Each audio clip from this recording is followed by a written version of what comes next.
So, you know that I haven't been on dating apps, right? Right. So? I had to take a break because I honestly was on it all the time in New York. Like, sometimes I was having a date in the morning, a date in the afternoon. What, like, arranging a date every single day? Not every single day, but, you know, But, like 2 dates a day? Yeah, sometimes, yeah. How do you have the fucking time? It'd be like a Saturday and I didn't, like, none of my friends were there. Do you know what I mean? So, Right, okay. So anyway, I've come back to England and I'm like, let me take a break from the apps. But at the same time, I also do believe you can meet somebody when you're not, like, fully ready or fully have all the free time in the world, if that makes sense. Yeah. I'm busy, I'm trying to find a flat, stuff like that. Okay. So then the other day, I'm like, I should probably just dip into Tinder here and there just to see what's going on. Okay. I don't know why this bothers me. So what, are you just on Tinder? Or what apps are you on at the moment? I have Hinge as well, but Okay. I haven't... Hinge, I have issues logging in, so I'm not logged into that one at the moment. Okay. So I go on... Couldn't do a 2-step verification. Just something like that. Right, yeah. It's really frustrating to get logged in. But I was on there the other day. I don't know why it bothers me, but tell me why I'll go on there and see a man, age 44, Yeah. dating goals, still figuring it out. What are you still figuring out at that age? So is that an option on there? Yeah. Because I've never used Tinder. Yeah. So the option is still figuring it out. Yeah. Okay. At 44. Right. Like, what have you been doing for the last 20 years? You might want to hurry up with that. Okay. But Well- they could have been in like a long-term relationship or something like that. And then they've just come out of it and they don't know what they want later. Maybe. Or they could have someone on the go and they don't want to identify themselves as single. I think you were more likely correct the first time around. Okay. But then my issue then becomes there's a ton of other options, which could be, you know, if you're not sure what you want, I guess, yeah, people just don't know. But for me, it makes me laugh because, you know, how much... Because you do know what you want. Are you very It's- laser focused on I what do it know is what you I want, but also I just think at 44, if you're still kind of divvying around, you know, how much longer are you going to have that hairline? Well, you know, And I can say that because mine's not going to be here forever either. is that why you want to get like cuffed? Yeah. You're like, I've got to get married before I go bald. 100%. Bald Well, wedding pictures. And the thing is, I wouldn't mind my man to be bald at all. I actually think baldness is quite sexy. Yeah. But me, bald? Can you, my sister, could you just not think you've got the right head for it? Because my sister had chemo and she had a blog about it called Bad Bone Structure for Bald, just because she thought she looked so ugly bald and that was her main concern, that her head looked like a cone head. Was she not just like doing a Samantha Jones with the pink wigs and the... No, the she little had kid one wigs? wig and it was called Svetlana. Oh. Yeah. And Did it look like a Svetlana? to my eyes, no. I thought Svetlana would be more of like a, you know, chunky black fringe, more like Okay. a Russian secret agent. But this was quite, you know, it looked like her real hair. And I was like, but your name is not Svetlana. See, this is what I was going to say, because when my sister had cancer, her wigs were always like so crunchy. I'm like, you can't wear that. I'm like, where did you buy this? And she bought it in the hospital. Was it an NHS wig? Sorry, Brackets, derogatory. No, I just mean no, because obviously I guess like the NHS wigs are probably, you know, the entry level wigs. They're not going to be like the cream of the crop. But this was my issue. I'm like, she's got cancer, and you don't even want to give her a lace front. Yeah, you're just giving her a shake and go. Yeah, wait, what's it called? A shake and go. Is that what it's called? Shaking? Yeah, go? one of them Smithy's wigs, you know, like in Yeah. a plastic bag, Yeah, I thought it was called something else, but yeah. ready to wear. Anyway, back to Tinder. I don't know how we got. Yeah, back to Tinder. That bothers me. But one thing I realised is that most men don't emotionally mature until they're 43. Okay. But even when I see people, Specifically 43. that's generally what they say is like the general age for men until they emotionally mature. I don't know if it's the same for Okay. gay men. That never happens for gay men. I just think everyone's got Peter Pan syndrome forever. Most people do. A lot of gay people do. Yeah. But then this is the thing, not to sound ageist, but when I see people who are like in their 40s or so and they're talking about still figuring that out, I just feel like you should know what you want by that point. Either you want something casual or you want to be in a relationship. And they even have options to say, I'm looking for a short-term relationship. Okay. You can say short-term relationship, long-term relationship, life partner, long-term relationship, but short-term's okay, short-term, but long-term's okay. So there's a ton of options. I didn't realise there was like a wealth of options on there. And you still can't fucking pick one. It's because then what they're trying to do is cast a wide net. Do you think? Yeah. They don't want to like... What they want to do is play it as safe as possible because they don't want to put like just here for a short fling or like a bit of fun and then alienate potentially hot people that would only be looking for like long-term stuff. But they also don't want to put long-term stuff and put off the people that are looking for just a bit of fun. But see, that's where they go wrong. Well, it's because they're not being honest. Well, they're putting me off and I'm hot and I'm looking for long-term. Well, I get it though. Sometimes when you put like looking for long-term or even life partner, some people see that as like, ooh, like desperate. But well, I think it's just because there is so much variety and opportunity out there now that everyone is trying to keep fingers in every pie. In a manner of speaking, I think everyone is trying to keep as many options open as possible because before when we didn't have all of like the apps available to us and stuff like that. I know we had like Gaydar and stuff when we were coming up and fit lads, but oh my god, I don't think people were quite as exposed, and like even like social media and stuff that didn't really exist, they didn't have quite so much available to them. So people just want to hedge their bets. Yeah, that's what I get from that. Yeah, it kind of puts me off straight away, really. Okay. I think it's unattractive to not know what you want. Even if you were like, I want something casual, I think it's more attractive that you know that, and that's what you're saying. And it definitely feels a little bit more infantilized that you're like, okay, juvenile. Yeah. You have successful dates with people? No, but do you know what I figured out? Or, well, not figured out, but what I learned recently is that dating apps are designed not to work. Yeah, because they want you to keep coming back. Yeah, exactly. I didn't know this. That's part of the reason I started my own app. So basically, I'll tell you about Eclipse very briefly, but I have a ton of gripes with dating apps already. Okay.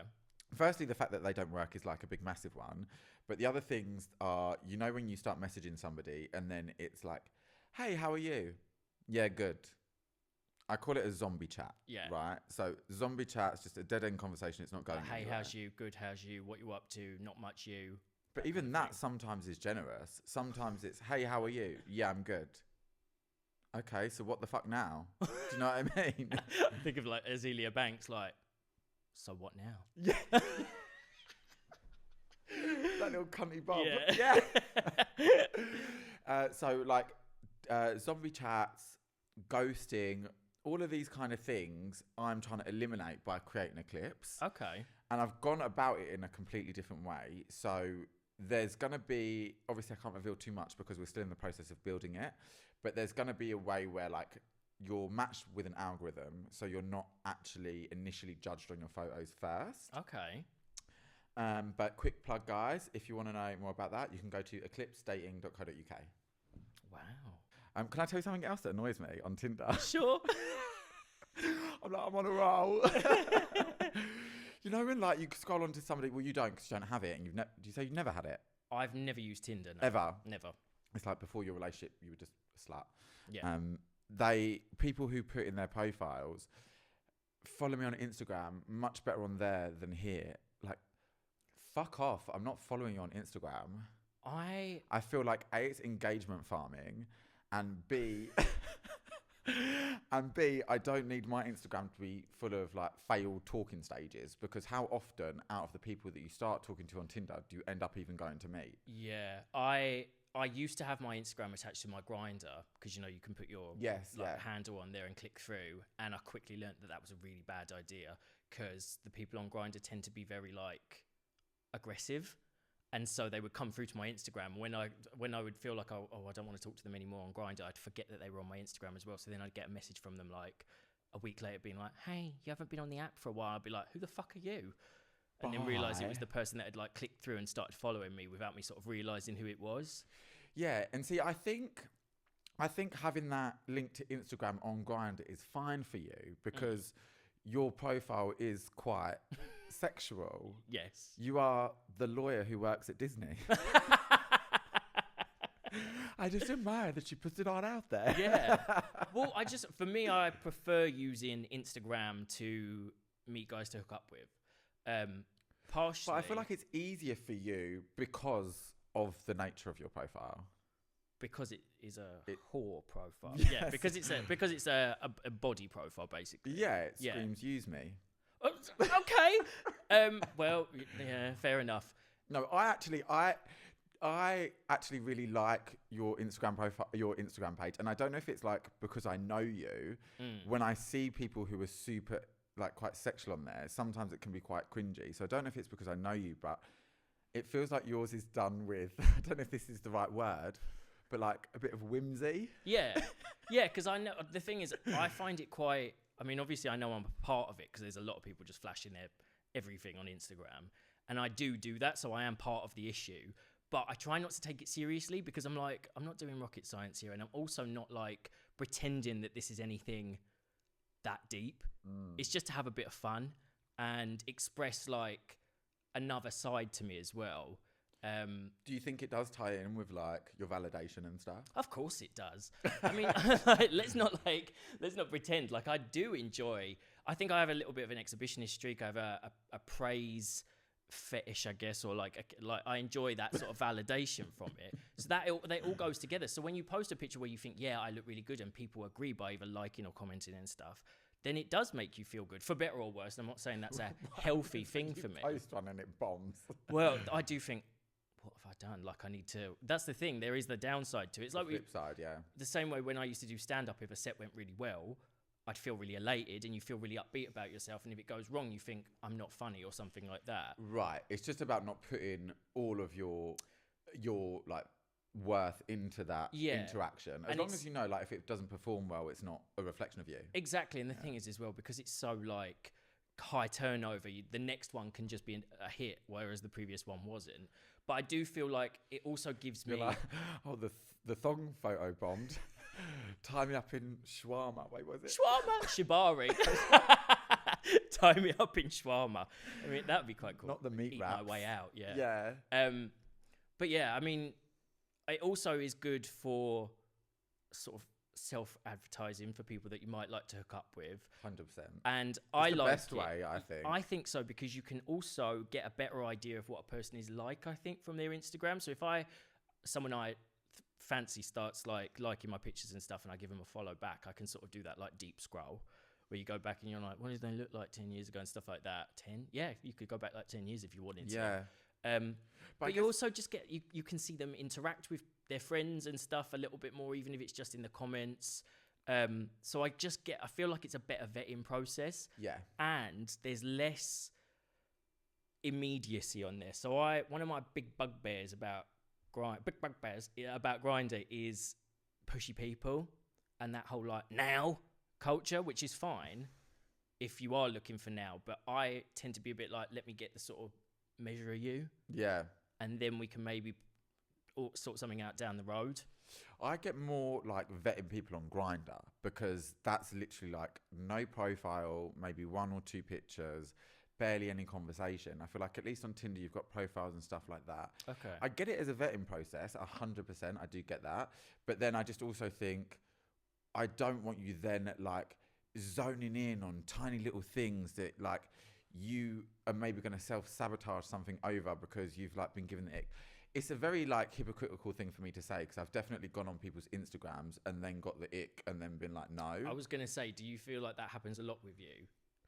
I feel like I can tell if I'm going to be attracted to them or if we're going to be compatible from the Tinder profile. Okay. Well, that's good though. It helps you like not waste time usually. Yeah, and also I feel like what more of a picture you're going to get by going onto my Instagram. It's not designed for you to get to know me. It's more of like a... Yours is more about your work. Public figure. Yeah. But it's for entertainment purposes, a lot of it as well. Yeah. And sometimes I reckon like, because when I used to do like the cabaret stuff, I sometimes worried that it would be off-putting to not to someone that I obviously wanted to like have anything substantial with. That's the thing. But like just a short-term shag might be like, right, and you're like, well, listen, if you met me in real life, you're not going to get that impression of me. You know that I'm a fucking hot pig. Like, You know, I'm gonna open the door in tracksuits. Like, Yeah.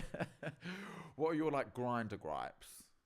It is pushy. Grindr gripes. Grindr gripes. It is pushy people mostly, and then people that just come on there with like baggage from the outset. I think a lot of people go in there with like a real bad faith read of everything from the start. So it's like, you know, you go on them profiles and it's like a laundry list of everything they don't want, and it's like no time wasters, no people, no like disco dust, no this, no chems, no drugs, no tea, no couples. And it's like, what do you like? Women.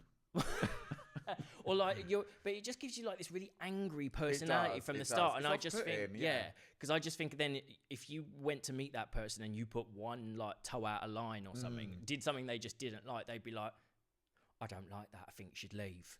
Yeah, it definitely gives you a very off-putting energy. Yeah, 100%. What about that profile that I sent you the other day? Which one? Do you remember? And it was like. The title of the name on the Grindr profile was "Not Invited." Oh my god, yeah, that was fab. Well, fab because I was just like, huh? and then the bio was, everybody else gets to go to the orgy but me. I love that because I don't know whether that person was seriously thinking that would like engender some sort of sympathy from someone and be like, oh, you know what? I can see you've suffered. Why don't you come on to the orgy I'm throwing this afternoon? You've waited long enough. Right, but also, did they have a picture? I can't remember. No, there was not a picture there. Right, so I'm not going to invite the invisible man to the orgy. It's like a game of Guess Who. Open the door and be like, oh. And like Scary Movie 2 where she's getting fucked by the ghost.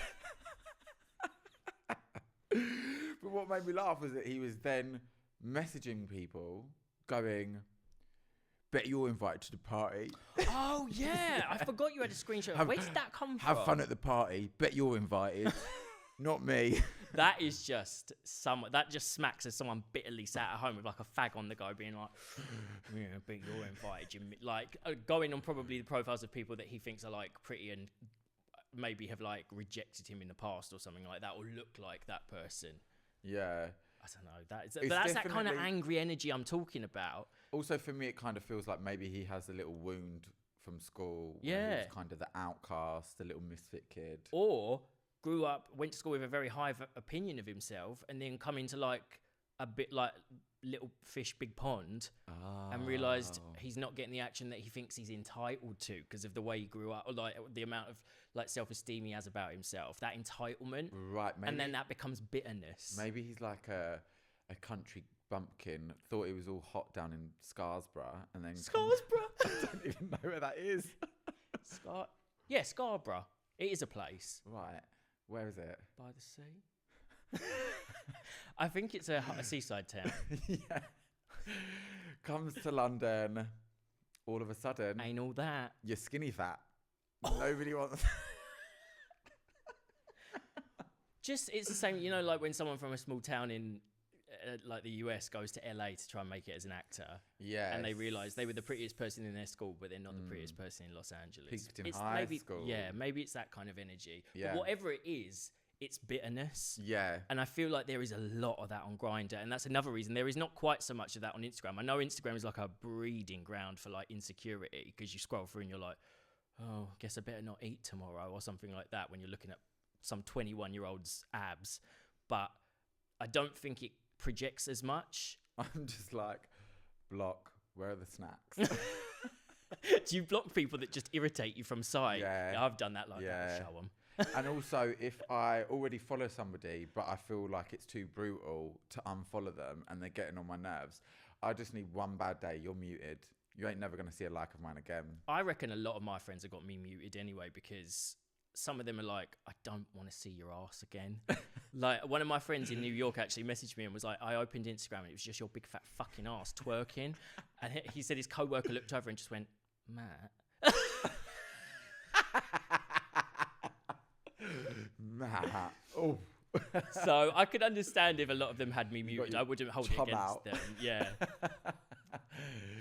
No, because you don't pop up on mine a lot, but I did double check. I don't have you muted. Yeah. I thought, let me check just in case. I have had that shadow ban thing lately where it's like your content has been lowered in the field. I think that's because I told Instagram to fuck itself with a knife until its guts fell out. Oh. Because I was pissed off that AI had flagged up a picture of me in women's pants.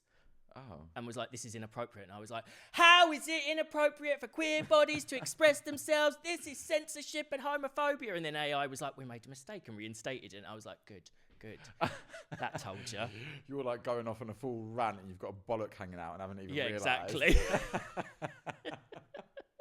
Also, it was an AI. It wasn't some moderator. It was literally like a computer system that was just like, this looks like it might be a dick. Yeah. We can see through that lace lingerie. Yeah.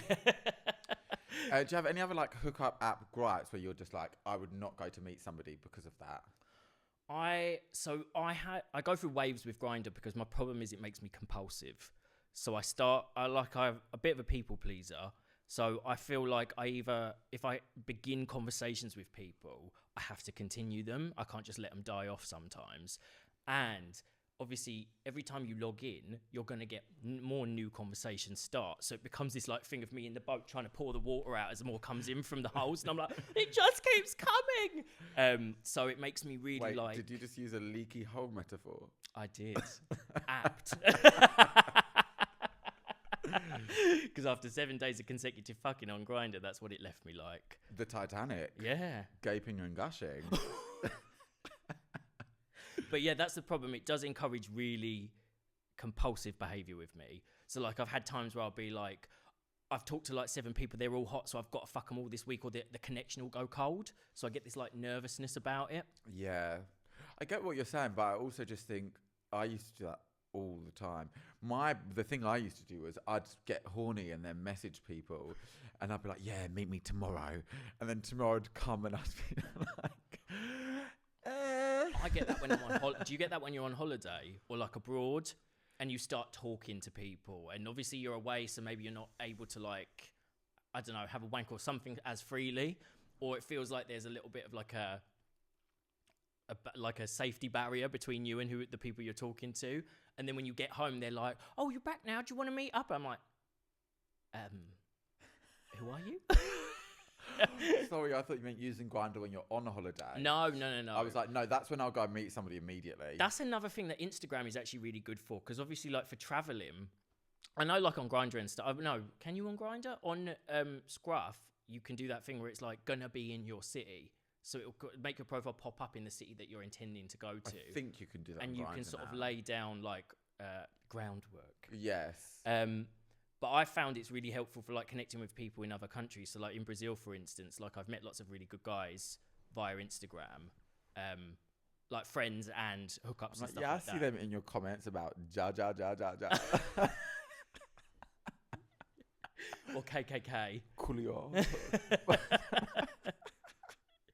But yeah, I find it really good for that, and that's better than Grindr again because it's not so immediately pushy. Yeah. Like, because also then if they were like, "Are you here in like Brazil?" and I'd be like, "No, I'm in England, but I'm just setting things up before I arrive." Yeah. Like it doesn't have that same like pushy energy. I agree. Do you know like something I hate, and I feel like you get this on Grindr, on Instagram, on Tinder, is when somebody doesn't know what to do with their face in a photo. Yes. So they make like the funny, like the awkward. It's a face that says, "I don't take myself too seriously." Is it the bear face? Yes, I feel like some. Hey, do it again.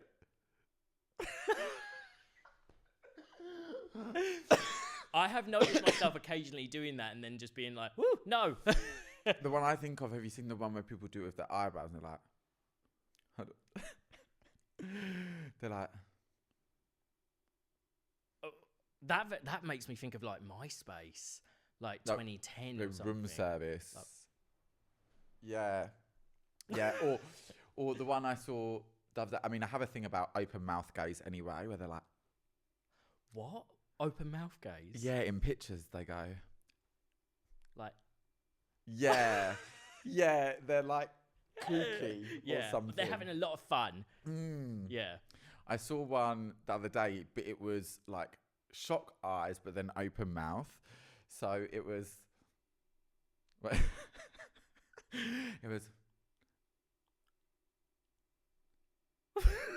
Every picture, same expression. Like they've just been slightly startled, but they're not that mad about it. Like.